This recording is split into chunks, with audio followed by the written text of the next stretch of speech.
quero falar sobre a fé mais excelente. Existe um nível de fé que é uma fé mais excelente. Amém? Quantos creem nisso? Essa palavra vai abrir a sua mente, vai desatar algo, vai liberar algo para a sua vida, que vai te levar para um novo nível espiritual. Então, tem sim um nível de fé mais excelente. Quantos creem, digam amém. Hebreus 11, versículo 6. De fato, sem fé é impossível agradar a Deus. Quantos querem agradar o Senhor aqui? Quantos querem agradar a Deus? Há muitas pessoas que falam, pastor, eu quero agradar a Deus. Eu acho que todo aquele que é nascido de novo tem um desejo de agradar ao Senhor. Não é verdade? Está aqui o segredo para agradar a Deus. A Bíblia diz que a fé agrada a Deus. Sem fé é impossível agradar a Deus. Significa que com a fé, na verdade, a única maneira de agradar a Deus é andando em fé. Na verdade, andar em fé não apenas agrada a Deus, mas também te leva a ter paz com Deus. A Bíblia diz que justificados pela fé, nós temos o quê? Paz com Deus. Amém? Retorna lá o texto.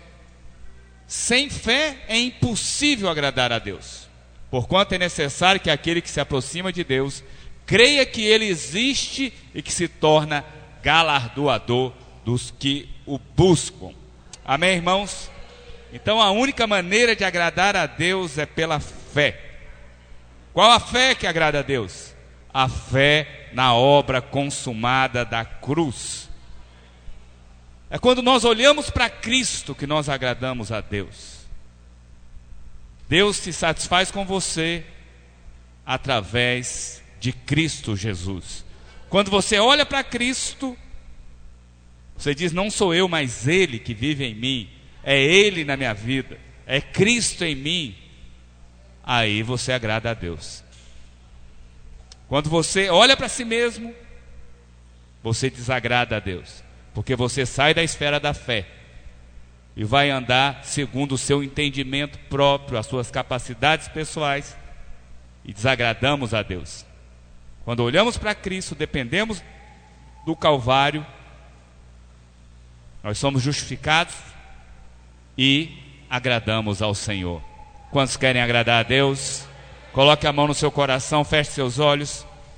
Pai, graças te damos pela Tua palavra, que o Senhor venha nos ensinar. A Tua palavra nos inspira e nos ensina. Tua palavra é espada e espírito. A Tua palavra, ela é viva e eficaz. Traga vida a cada um de nós, em nome de Jesus. Amém, irmãos? Glória a Deus. Então a fé é necessária para agradar a Deus. Amém, irmãos? Qual a maneira de unirmos ao Senhor? Nós nos unimos ao Senhor pela fé. É pela fé que nos unimos a Ele. Agora, a incredulidade nos mantém fora da esfera daquilo que o Senhor espera de cada um de nós.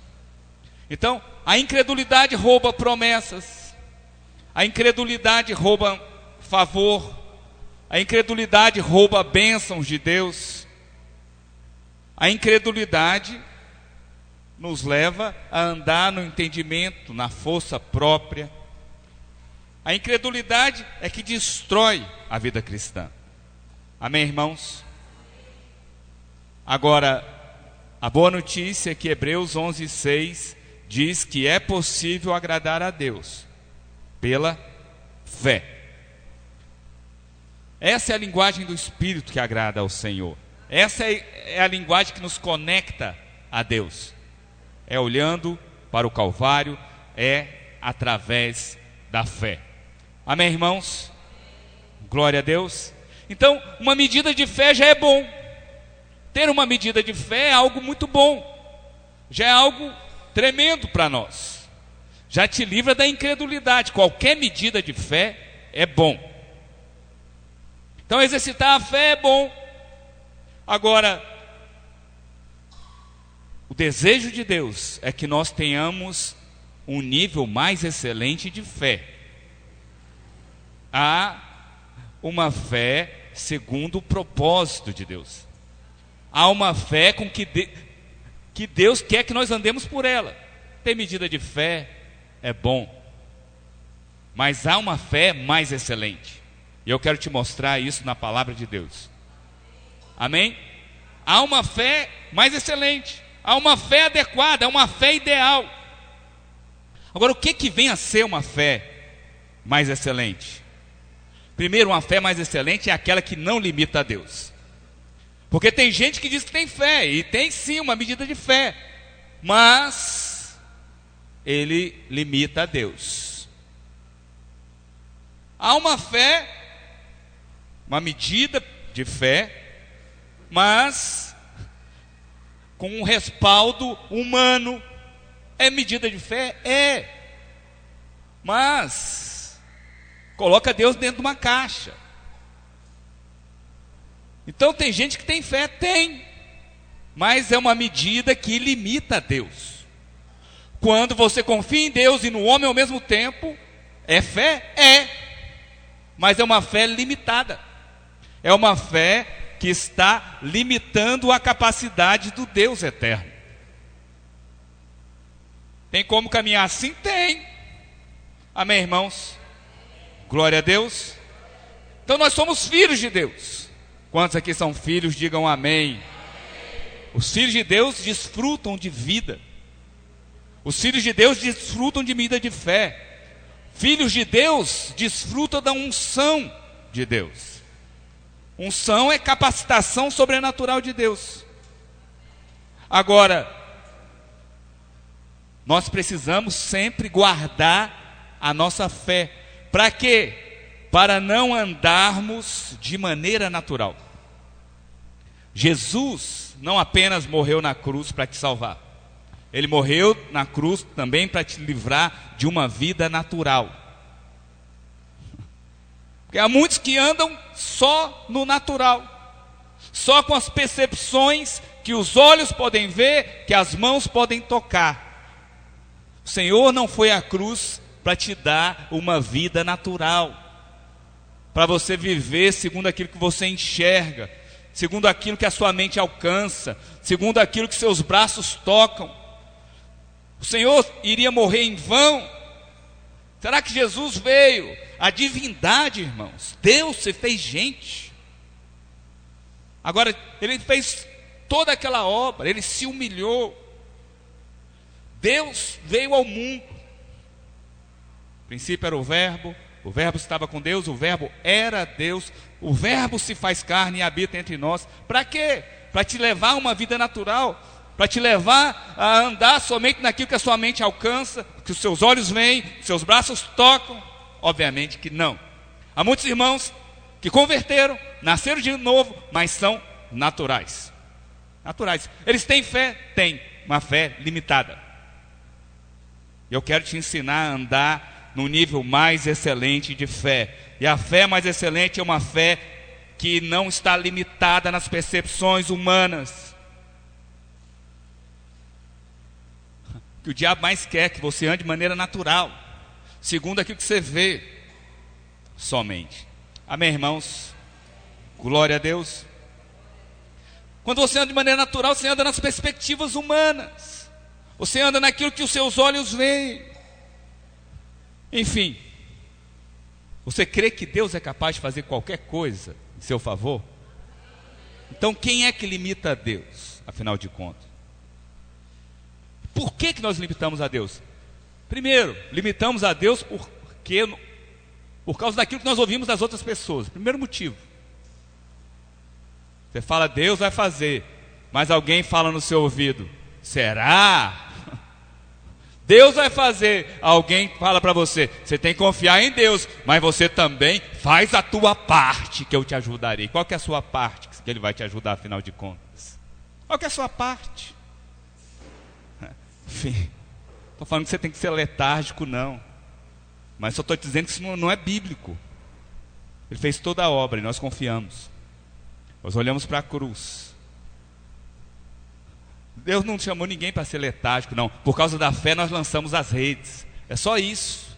A minha parte é só lançar a rede baseada na sua palavra. Baseado na sua palavra. Então qualquer ação humana é por causa da palavra. Mas a minha vida, a vida do justo é pela fé. O justo viverá pela fé. Amém, irmãos? Glória a Deus. Por que nós limitamos? Por falsas doutrinas. Se infiltra dentro da igreja. Há muitas doutrinas humanas. Há muitos conceitos que são naturais. Muitas coisas que não tem nada a ver com a revelação na palavra. Isso limita a fé de muitas pessoas. E também limitamos a fé por óticas humanas, por óticas pessoais, por percepções de familiares incrédulos. Amém, irmãos? Agora, a Bíblia diz que para Deus não haverá impossíveis em todas as suas promessas. Então presta atenção, para Deus não há nada impossível naquilo que está ligado às suas promessas. Quantos têm promessas de Deus aqui? A Bíblia diz, vou repetir, para Deus não há impossíveis em todas as suas promessas. Amém, irmãos? Glória a Deus. Agora, há um exemplo bíblico de uma fé limitada. Lá no livro de Juízes, capítulo 1, verso 19, diz o seguinte: esteve o Senhor com Judá. Se o Senhor é contigo, quem poderá contra você? Não é verdade? Imagina, se o Senhor é com alguém, a vitória é certa. Não é verdade? A Bíblia diz, Filipenses 4,13, posso todas as coisas naquele. Quem que é aquele que me fortalece? É o Senhor. Se o Senhor é comigo, não tem limites. Não é verdade? Mas vejam bem, esteve o Senhor com Judá, e este despovoou as montanhas, mas, porém, não expulsou os moradores do vale, porquanto tinha carro de ferro. Agora parece que a Bíblia está sendo incoerente. O Senhor está com Judá, mas ele não consegue expulsar os moradores do vale. Por que ele não expulsou os moradores do vale? Por causa de carro de ferro? Se o Senhor está com Judá, o que importa carro de ferro? Para Deus, carro de ferro se torna carro de papel. Porque não tem limites ao poder de Deus. Agora, o texto, para você entender por que eles não conseguiram expulsar os moradores do vale, você precisa retornar ao início desse capítulo 1 do livro de Juízes. Será que foi os carros de ferro que limitou a ação de Deus? Claro que não.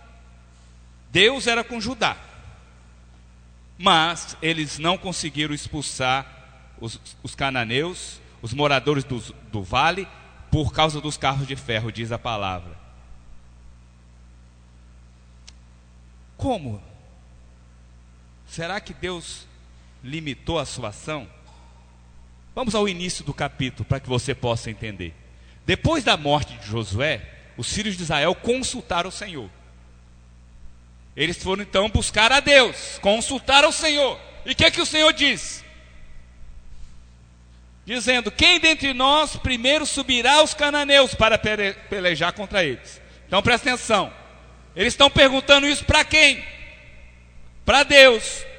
Josué morre, os filhos de Israel vão buscar a Deus, consultar ao Senhor. Fala: Senhor, nós já estamos aqui na terra da promessa, tudo aqui é nosso, o Senhor falou que onde colocarmos os pés seria nosso. Mas quem que vai ser o primeiro que vai subir e vai pelejar contra os cananeus?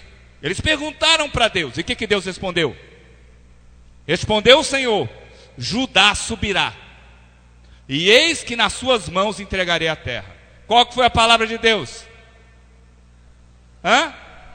Quem que vai ser o primeiro a conquistar? Judá. Não é isso que o Senhor disse? Judá subirá. E o que Deus disse? nas mãos de Judá eu entregarei a terra. Uau! Basta essa palavra do Senhor? Se o Senhor disse, Judá vai conquistar, eles foram consultar o Senhor, quem subirá primeiro? Aí Deus responde, Judá vai subir primeiro, e tem mais, nas suas mãos eu vou entregar os moradores da terra. Isso é o que Deus disse. Mas aí, disse Judá a Simeão, já que Deus disse, ele ficou com medo. Seu irmão, que é um cabeça de uma outra tribo, sobe comigo a herança que me caiu por sorte, e pelejemos contra os cananeus, e também eu subirei contigo a tua, que te caiu por sorte. E Simeão partiu com ele. Presta atenção. Eles foram perguntar a Deus, quem sairá primeiro a peleja? Deus falou, Judá sai primeiro. E que homem falou, me ajuda por favor? Simeão, dá uma força aqui. Deus falou, eu te entregarei nas tuas mãos. Os cananeus serão vencidos por Judá. Mas o que Judá fez? Me ajuda. Me ajuda aqui. Ele está contando com a ajuda humana naquilo que Deus disse que ele deveria fazer. Deus falou, eu te entreguei nas suas mãos. Aí ele, vou dar meu jeito então aqui, para ajudar Deus a conquistar. Para a palavra de Deus se cumprir, eu vou buscar uma ajuda humana. Exatamente isso que estava acontecendo. Amém, irmãos? Glória a Deus. Não sei se você sabe, a palavra Judá quer dizer louvor.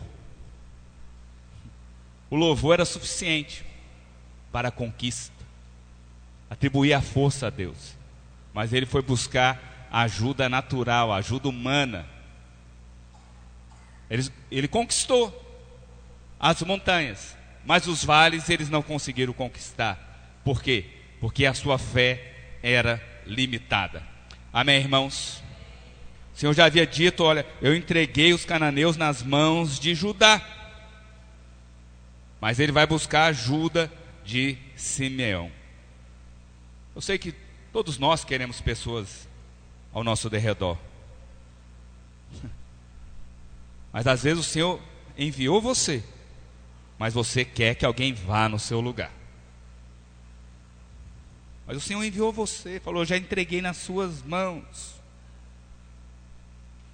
Todas as vezes que buscamos recursos humanos, aonde Deus já te deu uma palavra, você vai limitar a Deus.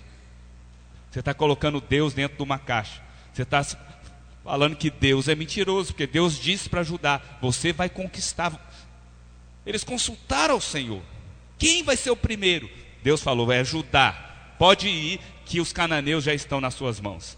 Ele foi lá em Simeão, Simeão me ajuda. Isso aconteceu também com Moisés. Quando Deus chama Moisés pela primeira vez, Deus falou, Moisés, você vai falar com Faraó. Mas o que Moisés disse a Deus? Senhor, eu não sei falar, eu não consigo. A Bíblia diz que Deus se irou com Moisés. Moisés falou, eu sou gago, eu não consigo falar. Deus se ira com Moisés, chega a dizer a Moisés, Moisés, quem fez a boca do homem? Chegou um momento que Deus chutou o pau da barraca com Moisés, falou, então leva o seu irmão Arão com você, e você é o cabeça e ele é a boca. Porque ele não aguentava mais. Deus perguntou para ele, Moisés, quem é que fez a boca do homem? Se eu estou te mandando você falar, sua gagueira vai passar na hora. Amém, irmãos? Não era a vontade de Deus que Arão fosse. A vontade é que o próprio Moisés fosse o porta-voz de Deus. Porque quando Deus te chama, Ele te equipa. Quando Deus te chama, Ele te dá a capacitação sobrenatural. Então quando Deus te chama, o que importa os inimigos? O que importa carros de ferro? Será que carros de ferro são capazes de vencer o Senhor? Mas Judá chamou seu irmão, dizendo: você lutará por mim e eu lutarei com você. E quando ele faz isso, ele limitou a sua fé. Aí Judá subiu, eles derrotaram os cananeus, mas a derrota, ou melhor, a vitória não foi completa. No começo eles tiveram vitória, mas chega lá no verso 19, pode passar para frente. Eles não puderam expulsar os moradores das montanhas por causa das carruagens de ferro. Eles estavam com medo da carruagem de ferro, foi pedir ajuda por causa da carruagem de ferro. Deus já havia dito: eu vou entregar nas suas mãos. Ele foi procurar Simeão, eles não puderam expulsar, exatamente por causa dos limites que eles colocaram. Se a sua fé é limitada, o limite que você estabeleceu vai ser a sua pedra de tropeço. É até lá que Deus vai com você. Você está com medo de carruagem de ferro? Você está com medo dos carros de ferro? Então você vai tropeçar neles, porque eles são mais fortes do que a sua fé. Quantos conseguem entender isso? Amém, irmãos? Então, quando você limita a Deus, a sua vitória é limitada. Amém, irmãos? Então, tudo depende da fé. Estou dizendo que você não pode pedir ajuda para outras pessoas no meio de dificuldade. Não. Estou dizendo que você deve falar com o Senhor primeiro e confiar no Senhor acima da confiança que nós temos nos homens. Esse é o ensino da palavra de Deus. Então, nós temos que ter a direção de Deus antes de ter a direção dos homens. Temos que perguntar ao Senhor antes de ter a opinião dos homens. Amém, irmãos? Você pode consultar alguém mais maduro? Pode, mas consulte a Deus primeiro. Amém, irmãos? Então não corra primeiro aos homens, corra primeiro ao Senhor. Podemos limitar jamais o poder de Deus. Amém, irmãos? Glória a Deus. Então, tem gente que crê sim, mas ele coloca um monte de condições à ação de Deus. Ele acha que Deus pode fazer, mas desde que se o irmão fulano tiver junto, olha, se o ciclano tiver, isso é fé, mas é uma fé limitada, não é uma fé mais excelente. A fé excelente é aquela que confia naquilo que Deus disse. Amém, irmãos? Glória a Deus. A fé mais excelente, ela não limita a Deus. Ela não condiciona Deus a ações humanas. Basta aquilo que Deus diz. Segundo, a fé mais excelente, ela se baseia na graça. E nós vamos ver que alguns têm uma fé mais bíblica do que a dos outros. Nós vamos ver que uns têm uma fé mais ligada às promessas da nova aliança do que outros. Nós vamos ver que uns têm uma fé mais apropriada do que outros. Lá em Hebreus capítulo 11, nós temos a galeria dos heróis da fé. Quantos já leram a galeria dos heróis da fé? Então, uma série de homens que venceram pela fé. A partir do verso 32, há uma pergunta: e o que mais direi? Certamente me faltará o tempo necessário para referir o que há a respeito de Gideão, de Baraque. Interessante. Nessa galeria eles vão citando duplas de homens contemporâneos que viveram mais ou menos no mesmo tempo. Gideão e Baraque, Sansão e de Jefté, de Davi e Samuel e dos profetas, os quais por meio da fé subjugaram reinos, praticaram a justiça, obtiveram promessas e fecharam boca de leões. Extinguiram a violência de fogo, escaparam ao fio da espada, da fraqueza tiraram força, fizeram-se poderosos em guerra, puseram em fuga exército de estrangeiros. Você sabe, na Bíblia não existe detalhes que sejam insignificantes. Então, qualquer observação na Bíblia, ela tem relevância e importância. Se a Bíblia traz duplas de homens contemporâneos, isso tem um significado, obviamente. Se a Bíblia cita um nome na frente do outro, isso tem relevância, isso tem importância. Nada é por acaso na palavra de Deus. Você sabe, aquele que vem na frente, ele tem a primazia. Amém, irmãos?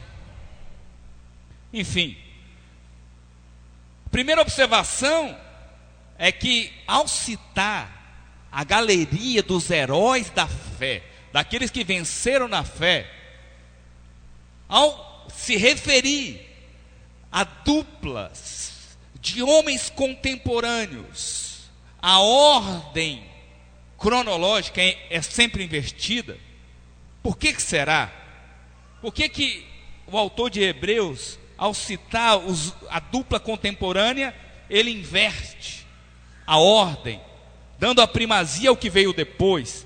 Isso tem que ter algum motivo, sim ou não? Primeiro, ele cita Gideão e Baraque.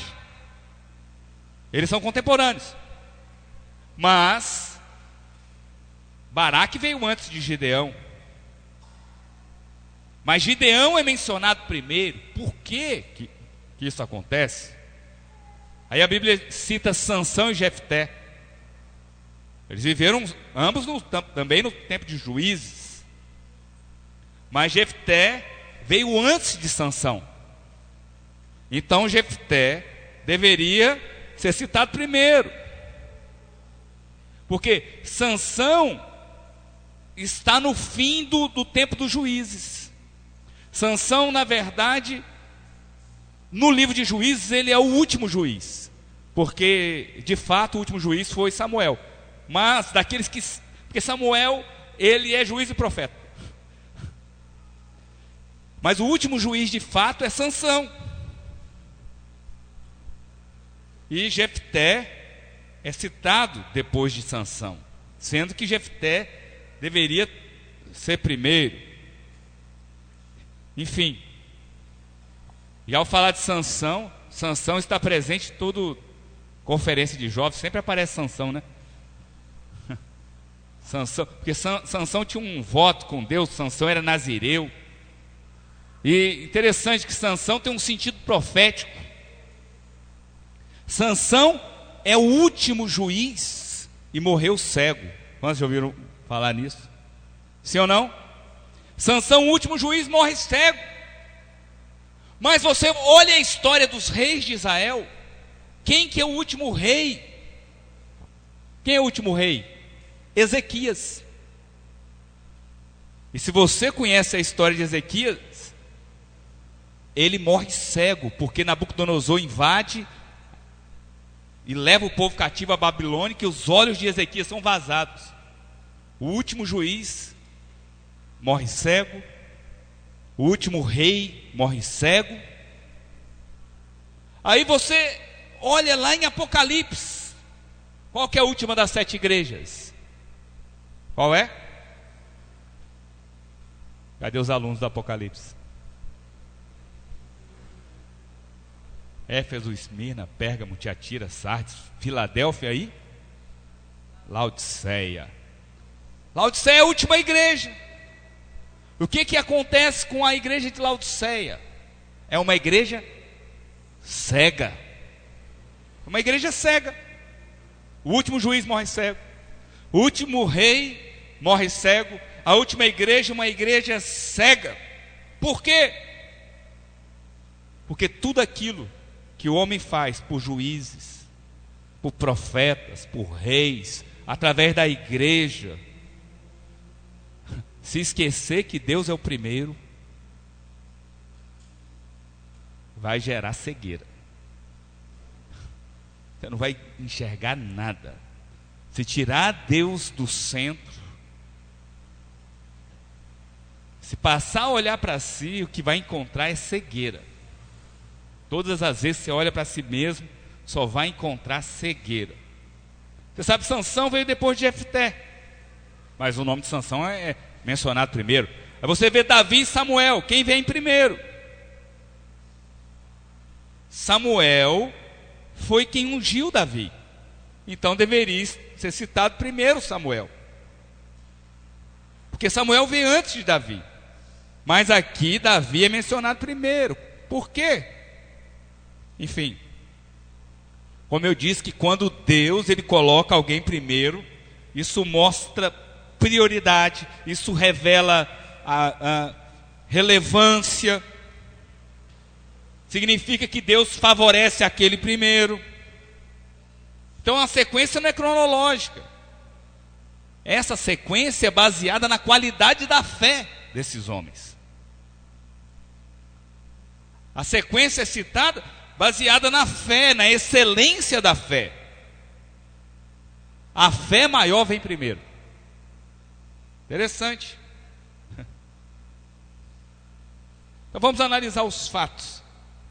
Eu sei que essas coisas confrontam muita gente, né? Porque na linguagem dos crentes todo mundo é igual. É quase socialismo cristão. Tudo é igual. Não tem nada diferente. Interessante, no reino é tudo diferente, né? As pessoas falam, não tem pecadinho, não tem pecadão. Não sei onde tiraram isso. Jesus falou para aqueles que o entregaram ao governador da Judéia. Jesus falou, olha, aqueles que me entregaram a ti cometeram maior pecado do que você. Jesus falou maior pecado. Mas não, para Crentolândia tudo é igual. Você chamar o irmão de bobo e violentar uma criança é a mesma coisa. Nem para o mundo é, mas para os crentes é tudo igual. Não tem pecadinho, não tem pecadão. Todo mundo é igual. Socialismo cristão, deve ser algo nesse sentido. Claro que não, irmãos. Fé não é tudo igual, não. Ensina-nos a crescer em fé. Podemos fazer para aumentar a nossa fé. Claro que a fé é diferente. Claro que uns têm mais fé. E claro que uns têm uma fé mais excelente do que outros. É claro que uns vão enterrar talento e outros vão multiplicar os talentos. Uns receberão autoridade sobre 2 cidades e outros sobre 5, sobre 10. Claro que tem diferença. É claro que tem uma fé mais excelente. E é óbvio que a Bíblia ela mostra sentido nessas coisas. Quando você vai analisar os fatos de Gideão e de Baraque, os dois tinham fé.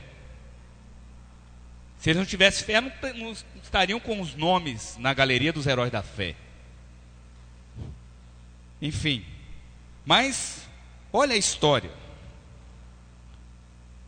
Olha a história lá de Baraque. Juízes capítulo 4 diz o seguinte: clamaram os filhos de Israel ao Senhor, porquanto esse tal de Jabim tinha 900 carros de ferro. Olha o tal do carro de ferro aí de novo. E por 20 anos oprimia duramente os filhos de Israel. Débora, profetisa, mulher de Lapidote, julgava Israel naquele tempo. Então a Débora era juiz em Israel nesse tempo. Você sabe, nos dias de Baraque, nós nos deparamos novamente com os carros de ferro. A Bíblia diz que 20 anos Jabim oprimia a Israel. Aí nós temos aqui Débora, que era esposa de Lapidote, julgando Israel naquele tempo. E Débora chama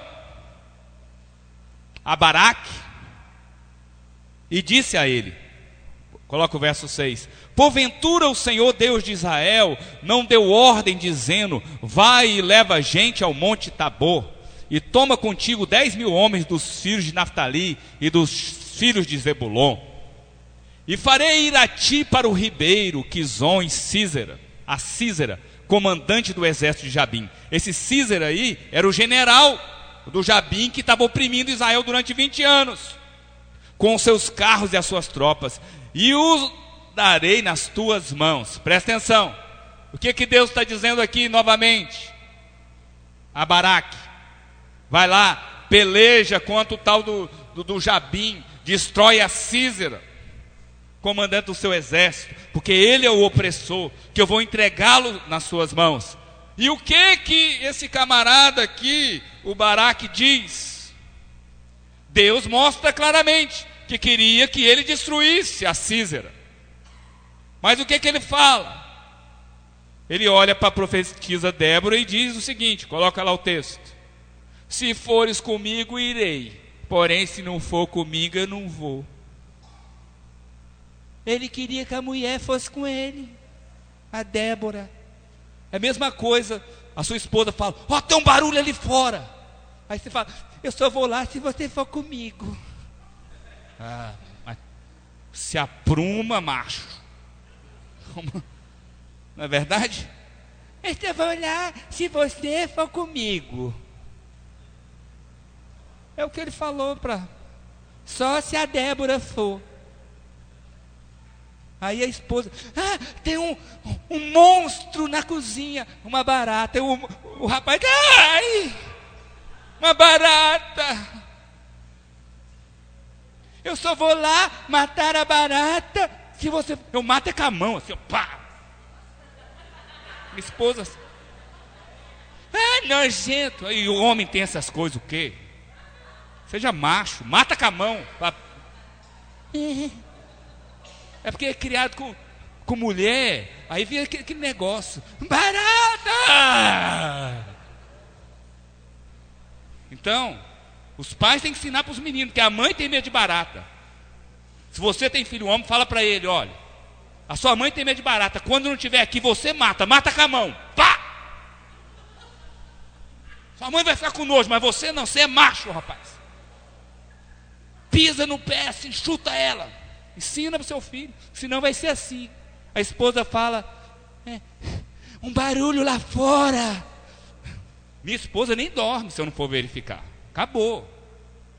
Um dia um gato estava miando na garagem, eu tive que ir lá tocar o gato. Ela nem dorme, não fica em paz.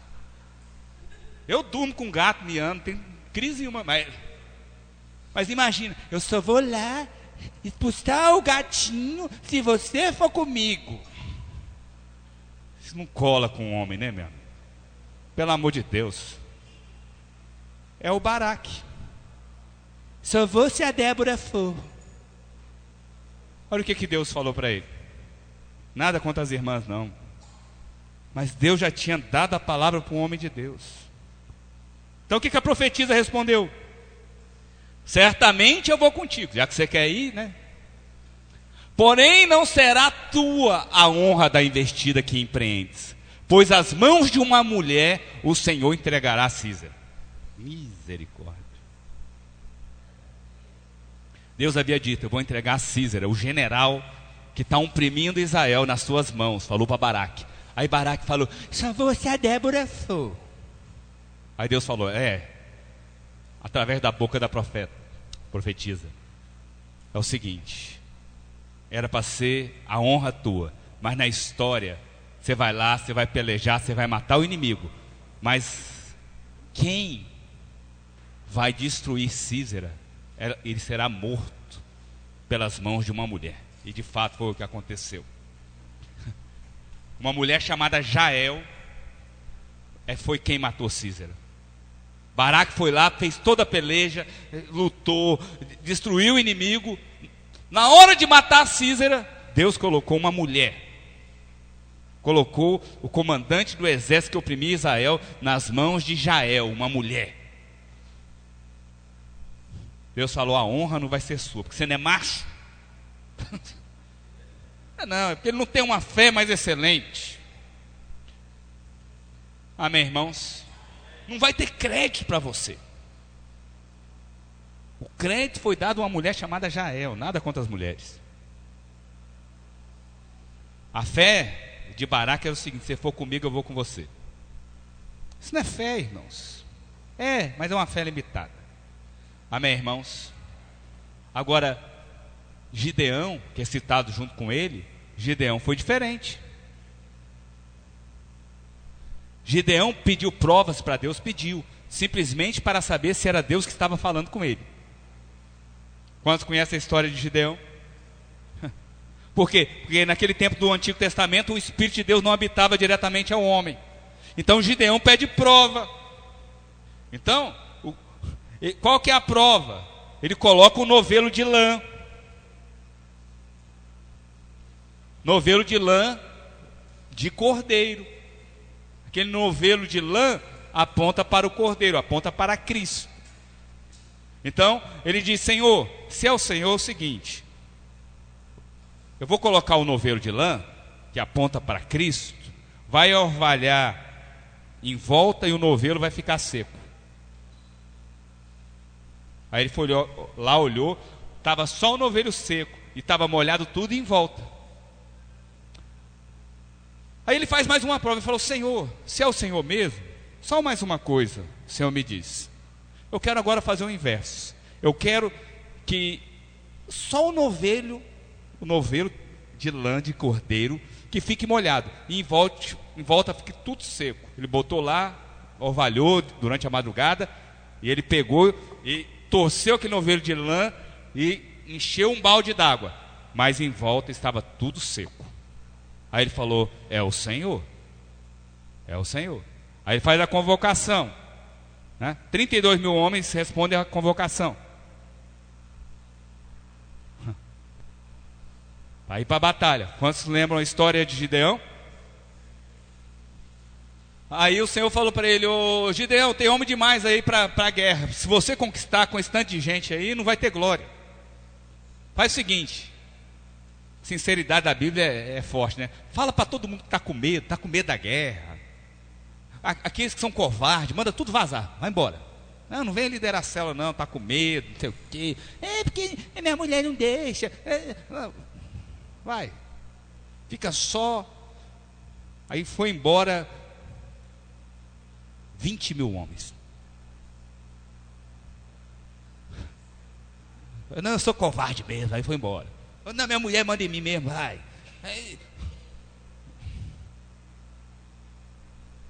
Estou com medo.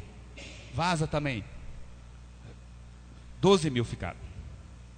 Aí o Senhor falou: não, ainda tem gente mais aí. É o seguinte, manda beber água. Quem beber água é desatento, quem não está alerta no meio da batalha, manda vazar também. Aqueles que beberam água assim, ligado no combate, ficaram 300 homens. Com aqueles 300 ele ganhou a guerra. Aí teve glória para Deus. Então, a fé de Gideão é uma fé mais excelente. Por quê? Porque Gideão, ao contrário de Baraque, não estava olhando para as circunstâncias naturais. Gideão estava olhando para o Senhor. A Baraque estava olhando para uma mulher. Nada contra as irmãs são do fogo mesmo. Tem uma inimizade entre as mulheres e a serpente, que mulher para fazer guerra espiritual, meu amigo, elas farejam capeta, elas vai no encontro de criança, você vê, dá até medo. Não fica lá não, por isso que eu nem me meto. Vai lá na hora do fogo para você ver. A chapa quenta, viu? Eu até botei uma gravata aqui, ó, apesar que já acabou o Outubro Rosa, em homenagem à Rede Kiss pelo excelente trabalho que foi feito. Encontro com Deus. Também agradeço a cada líder que esteve conosco aqui nos nossos 2 encontros. Louva a Deus por sua vida. Amém, irmãos? Enfim, ambos creram, mas a fé de Gideão foi superior à fé de Baraque.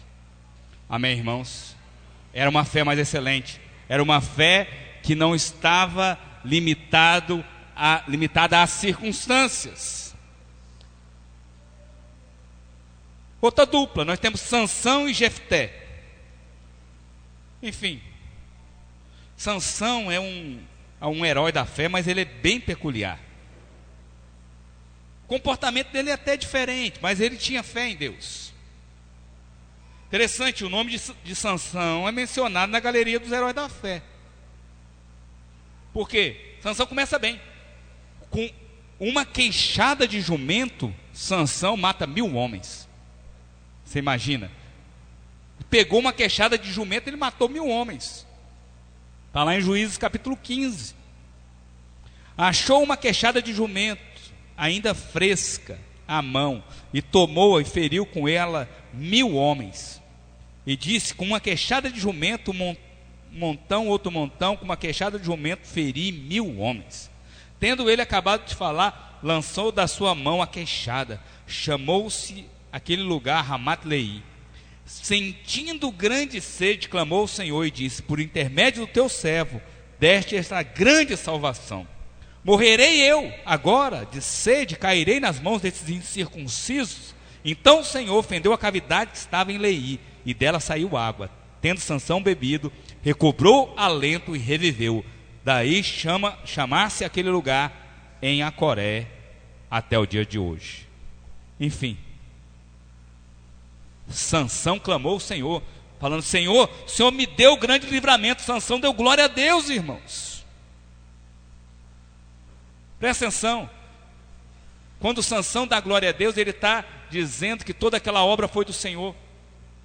Ele está dizendo que a obra foi baseada na fé. Quantos compreendem? Se fosse baseado na lei, Sansão era o quê? Sansão era nazireu. Se a obra dele fosse baseada na lei, Sansão, ao tocar na queixada de jumento, deveria ser fulminado. Sim ou não? Por quê? Porque ele era nazireu. Nazireu não poderia tocar em morto. Mas por que ele fez aquilo? Baseado na fé. Ele disse: foi o Senhor que deu esse livramento, porque esses filisteus iriam destruir Israel. E ele não fala: olha, não foi de mim não, foi do Senhor. E tanto que quando ele clama: Senhor, eu vou morrer de sede na mão desses incircuncisos, Deus fende a terra, faz brotar água. Por quê? Porque tudo que ele fez foi baseado na fé. Ele disse: olha, o Senhor deu grande livramento a Israel. Então, mesmo vivendo no tempo da lei, ele entrou debaixo da graça. E ele, ao se colocar na posição debaixo da graça, as coisas mudaram. Ele antecipou o tempo da graça para ele. Amém, irmãos? Então, todas as vezes que você exercita fé, você entra na esfera da graça. A graça é para aquele que vive pela fé. Aquele que diz: pela minha força eu vou conquistar, ele vive debaixo da lei. Observarei essas coisas e vou conquistar. É assim, esse era o tempo da lei. Amém, irmãos? Então ninguém consegue ter fé baseado no merecimento da lei. Então por que Sansão foi colocado acima de Jefté? Porque a fé dele era mais excelente. Ele antecipou a graça. Porque ele creu, porque ele andou fundamentado na fé. É igual aquela mulher Ciro-Fenícia. Quantos conhecem a história da mulher Ciro-Fenícia? Ela chegou para Jesus e falou: Senhor, a minha filha está morrendo, está perecendo. Estende as mãos, cura ela. O que Jesus falou para aquela mulher? Olha, filha, eu não posso pegar o pão dos filhos e dar aos cachorrinhos. Jesus foi duro com ela. Na verdade, Jesus falou a verdade. Por quê? Porque ele veio para os judeus. E ele está dizendo: o tempo dos gentios ainda não é chegado. Porque o tempo dos gentios seria chegado só após a ressurreição. Ele veio para os seus, para os judeus. Os judeus não receberam. Mas não era ainda o tempo da graça. Mas aquela mulher, ela fala algo que ela sai da esfera da lei de Moisés. Ela diz: Senhor, mas os cachorrinhos comem as migalhas que caem no chão. Quando ela diz isso, ela anda fundamentada na fé. Ela falou: ele pode qualquer coisa, independente se é o tempo dos gentios. O tempo dos gentios não é chegado. A fé antecipa coisas futuras na sua vida. Quando ela disse aquilo, o Senhor falou assim: ela creu, então vou dar a ela fundamentada na fé, porque é assim que ela anda. Abraão creu, foi justificado, sem lei. A mulher Ciro-Fenícia creu. Ela antecipou coisas futuras, porque ela andou fundamentada na fé. A fé é mais excelente, irmãos, diz Sansão, exatamente por isso. Por quê? Porque ele creu, ele saiu da esfera da lei. Por isso que ele toca na queixada de jumento e não morre. Amém, irmãos? Agora, ele é citado na frente de Jefté. Quem que é esse Jefté? Jefté é alguém que fez um voto. Você pode fazer voto com Deus? Pode. Mas as pessoas fazem votos condicionando coisas a Deus. Aí é uma coisa que eu vou te ensinar. Não é uma fé mais excelente. Olha o que Jefté fez. Fez Jefté um voto ao Senhor e disse: se com efeito me entregares os filhos de Amon nas minhas mãos, está vendo a condição? Se o Senhor fizer, o Senhor lá precisa de voto. O Senhor precisa estar condicionado a alguma coisa. Por que ele não orou? Senhor, me dá. Não, ele condicionou, falou: se o Senhor fizer, quem primeiro da porta da minha casa me sair ao encontro, voltando eu vitorioso dos filhos de Amon, esse será do Senhor, e eu oferecerei em holocausto. Olha só que voto mais tolo. Na lei era permitido sacrificar gente ao Senhor? Era? Não, mas ele fez um voto assim. Esse era Jefté. Enfim, você sabe, alguém que tem um relacionamento com Deus baseado num sistema de troca, se o Senhor fizer isso por mim, eu farei isso por ti. Se o Senhor fizer isso por mim, eu vou ofertar. E se o Senhor não sei o que, eu vou não sei mais o que. Funciona? Funciona? Senão você não ouviu muito testemunho que você vê na televisão. Só que não é a fé mais excelente. Tem nível de fé para fazer isso? Tem. Mas é assim que Deus deseja que você ande? Não. Não. Barganha com Deus funciona? Funciona. Você dizer que não tem nenhuma fé, fazer o que as pessoas fazem? Claro que tem fé. Ele vai lá mesmo acreditando na flor do amor, sei lá, do tratamento, na água, não sei das... Tudo isso tem um nível de fé envolvido, sem querer criticar os irmãos. Mas ouça, aquilo não é a maneira que Deus quer que nós andemos. Existe um nível de fé que é mais excelente. Só isso. Tem nível de fé? Claro. Senão não teria bênção. Agora, será que é assim que Deus quer que nós caminhemos? Jefté só mostra uma fé fraca. Isso mostra uma qualidade inferior de fé. Você sabe quem foi a primeira pessoa que veio ao encontro? Ele falou: primeira pessoa que eu encontrar, eu vou sacrificar em holocausto ao Senhor. Primeira pessoa que veio ao encontro do miserável foi a filha dele. Porque matar a filha do vizinho é fácil em holocausto, né? Aí o que Deus faz? Primeira coisa, ele ganhou a batalha, primeira pessoa que ele encontra, a filha. E agora? Mata a sua filha? Você sabe, de alguma forma Deus o repreendeu, mas Deus falou: eu não aceito o sacrifício dela, mas ela vai ser minha agora para sempre. E a Bíblia diz que a filha dele foi chorar a sua virgindade pro resto da sua vida. Porque aquela moça nunca pôde se casar, teve que ficar virgem até o fim dos seus dias, porque ela foi completamente dedicada ao Senhor. Ainda que Deus não quis que a matasse, porque Deus nunca aceitou o sacrifício humano.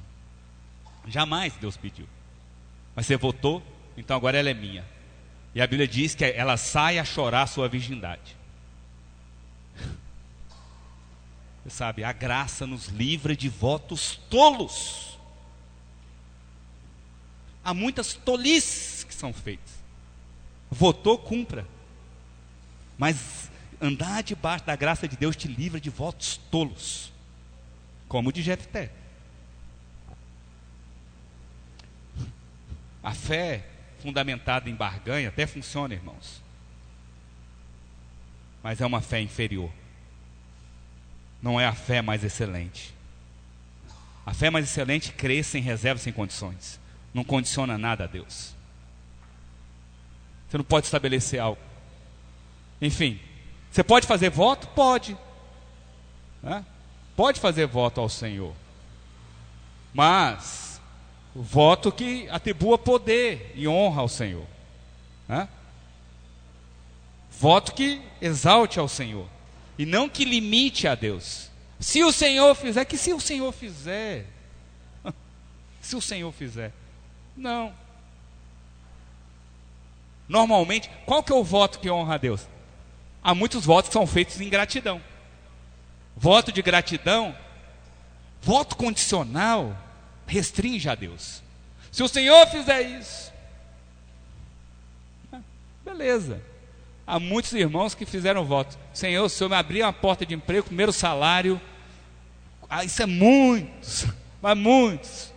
Tem gente que está aposentando, até hoje não deu o primeiro salário. Mas fez o voto, deveria cumprir, já que fez, né? Já quer andar assim, deveria cumprir, porque fez o voto a Deus.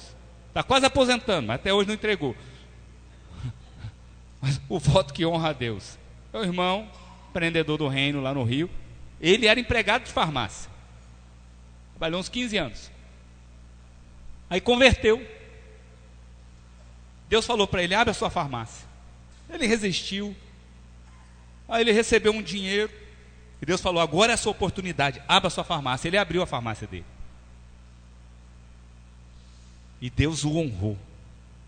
Hoje ele tem 3 farmácias, e o Espírito falou algo com ele, que é o seguinte: tudo aquilo que é vendido na troca de turno, por exemplo, turno da manhã, a primeira venda é do Senhor, todos os dias.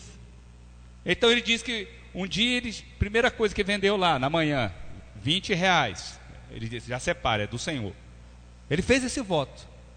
Ele começou com uma, já está com 3. Ele era empregado de farmácia, hoje ele é dono de 3. Mas esse é um voto, não é condicional, não é se o Senhor fizer, é porque o Senhor fez. É um voto de gratidão, é completamente diferente. É porque o Senhor fez. Eu sei de onde o Senhor me tirou. Foi o Senhor que insistiu comigo para que eu abrisse uma farmácia. Aí é um voto válido, mas ele honra. Ele diz, realmente, ele falou: mas teve uma vez lá que ele vendeu uma injeção lá de não sei o que, eu acho que era até de Mirena, 700 e tantos reais, e ele deu ao Senhor por causa do voto.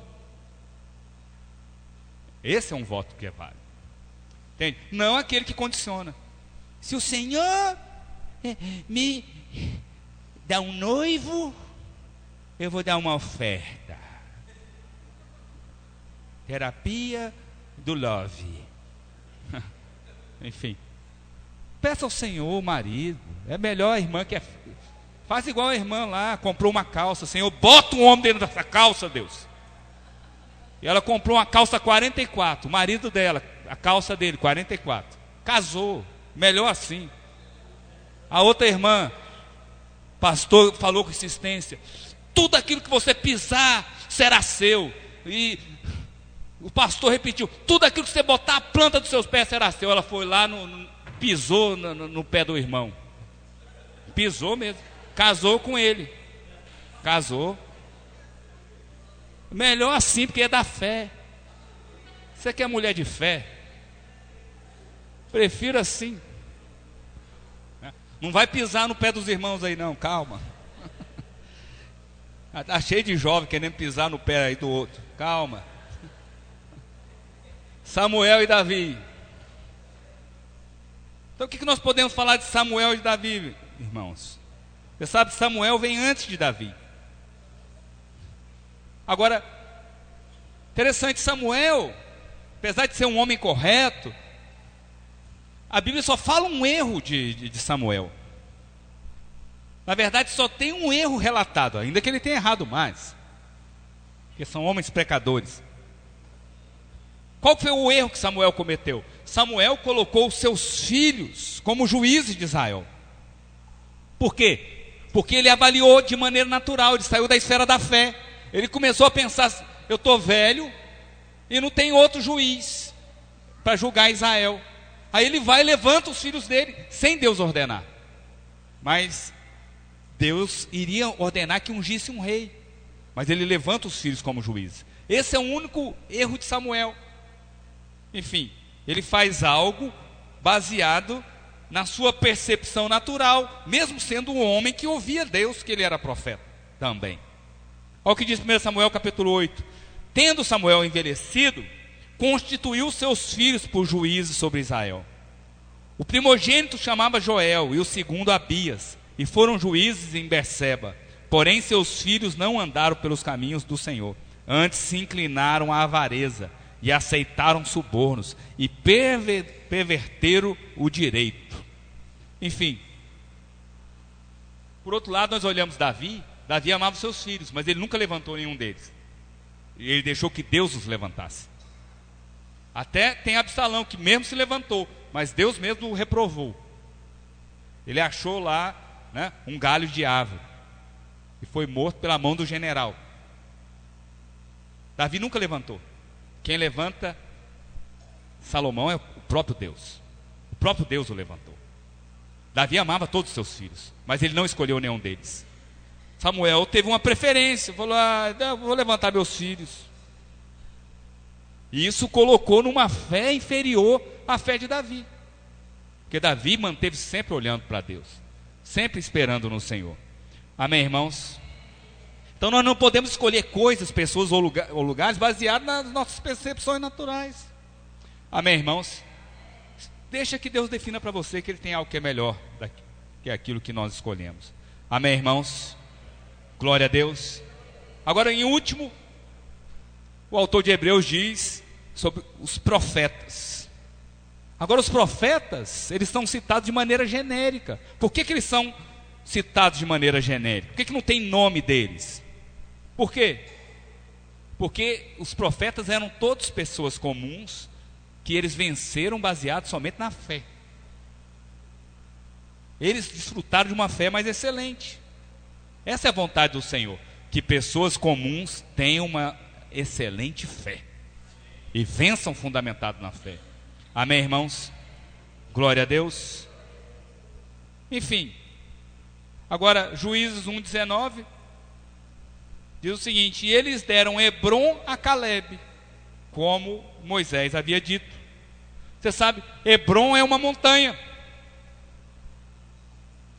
Calebe expulsou dali os gigantes que habitavam, os filhos de Anak. E Calebe fez isso sozinho. Calebe estabelece uma conquista sozinho. Enfim, Calebe tem uma fé excelente. Calebe não falou: olha, só vou conquistar esses gigantes, os filhos de Anak, se alguém for comigo. Não. Agora, a Bíblia diz que Josué ficou velho, mas não diz que Calebe ficou velho. A Bíblia diz que Josué morreu, mas não narra a morte de Calebe. Enfim, lá em Josué 13, Deus fala para Josué: você está velho. Agora, no capítulo seguinte, Calebe diz para Josué: eu sou tão forte aos 85 anos como eu era aos 40.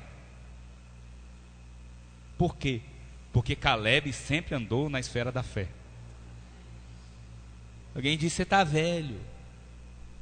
Coloca um menino aqui de calça rasgada, apertada nas canelas, porque vai atrair mais gente para a igreja.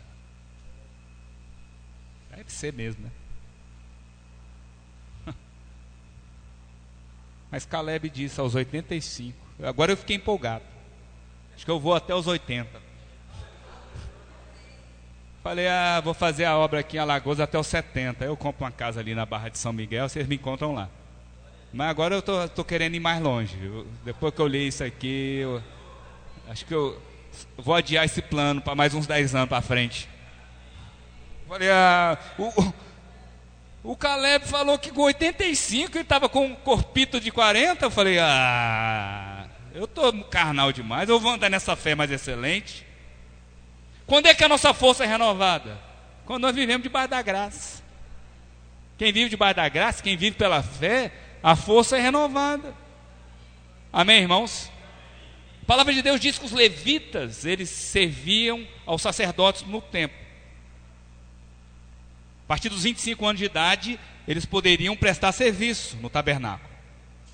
Aos 50, eles deveriam deixar o trabalho e não podiam mais servir ao Senhor. Era assim no tempo da lei.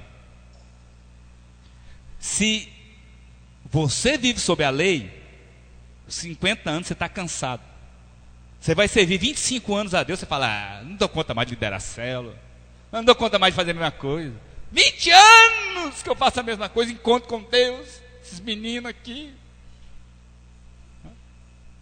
Interessante, eu estava compartilhando a palavra, a minha esposa me fez essa pergunta: até quantos anos será que eu vou aguentar? Eu falei para ela: até os 85. Aí você vai estar lá, velhinha, fazendo encontro. Depois que o Senhor vai falando essas coisas conosco, eu falei: vamos embora. Até 85. Quem está sob a lei fala: não, muitos anos fazendo a mesma coisa, pastor, não aguento mais gente, não aguento mais contristo, não aguento mais atenção, não aguento mais igreja, não aguento mais louvor, não aguento mais. Cansa. Sob a lei cansa mesmo. Agora, quem vive debaixo da graça de Deus, as coisas são diferentes. Amém, irmãos? Na lei tem limite em tudo.